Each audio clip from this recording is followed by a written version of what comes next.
Мына бул Оштогу Кара Суу районуна караштуу Папан айылындагы Загара 2 көмүргени мамлекетке өттү деп, анын расмий ачылышы былтыр 31 августта болгон.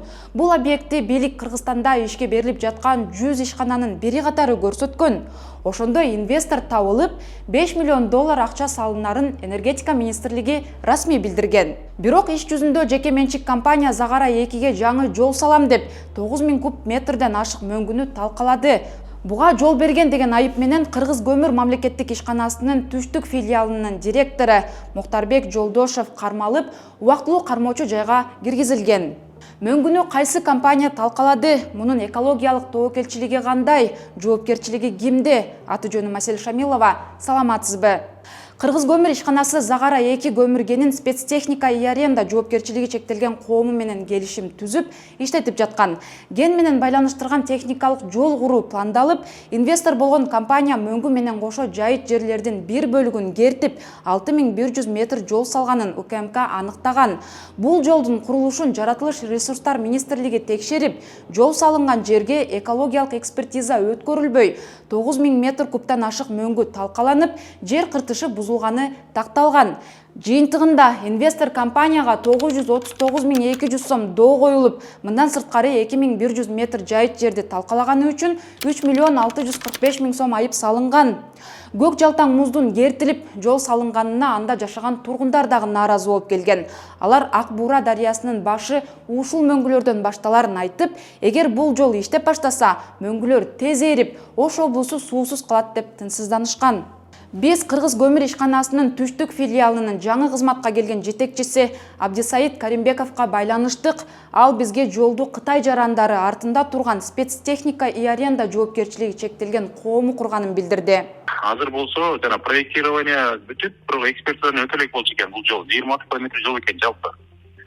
Анан ошол база менен жол бир проект менен жасалып, лесопотерясы эсептелип бүтүптүр.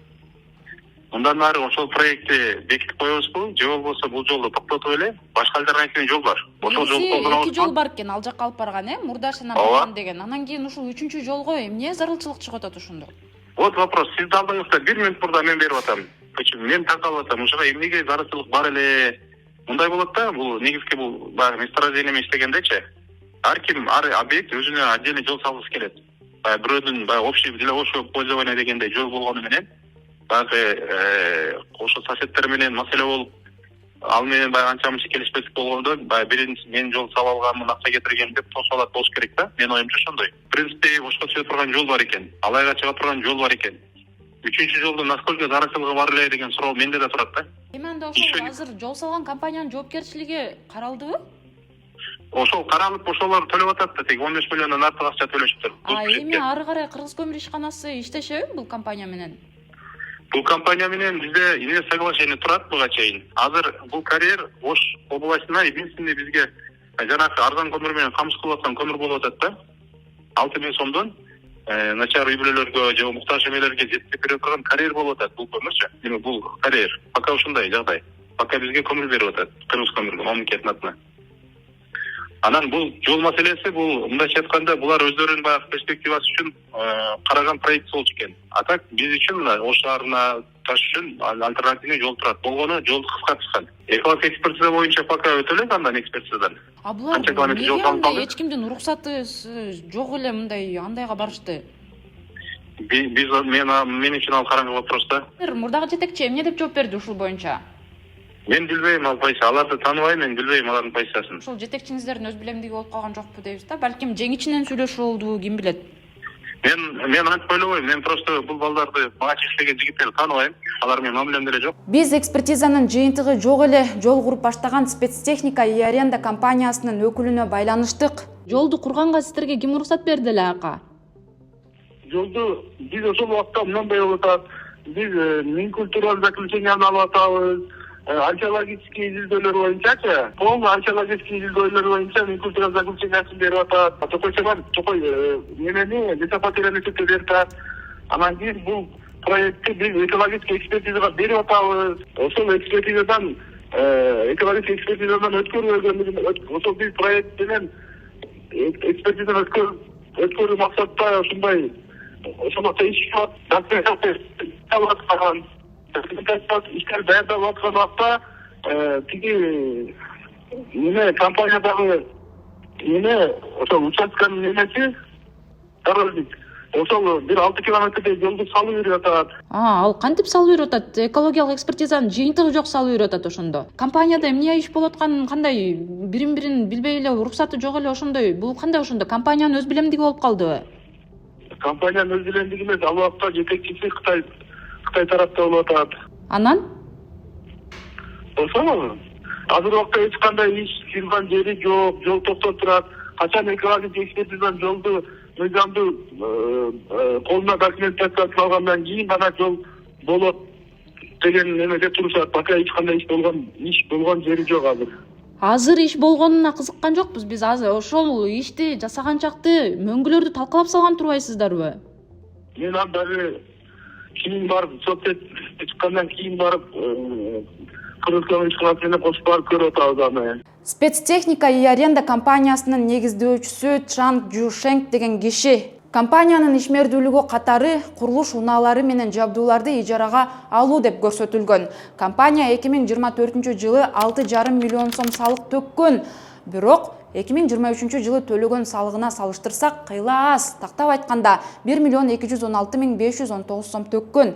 Эми кертилген мөңгү эмне болот? Анын тобокелчилиги кандай? Экосистемага кандай таасири тиет? Эл аралык климатты коргоо программасынын илимий адиси Гүлбара Оморова жер кыртышы бузулганынан сел, жер көчкү сыяктуу жаратылыш кырсыктары дагы болушу мүмкүндүгүн айтты. Гидрологиялык режим бузулуп, ошо суунун агымдары кошо бузулат, анткени ал жерде дагы жер асты менен жер үстү менен өткөн ошол агымдар бар. Ошонун негизинде табигый кырсыктардын көбөйүшү күтүлөт. Анткени ал жердеги тосуп турган атайын өзүнүн платинасы болуп турган же болбосо ошол көлдөрдү сел каптоону кесепетин азайта турган мареналарды кошо талкалап жок кылып чыгарып, ошо жердеги маренный комплекс бузулса, анда ошол ылдыйкы айылдарды сел каптап калуу коркунучу, көл жарылып суу каптап калуу коркунучу дагы көбөйөт.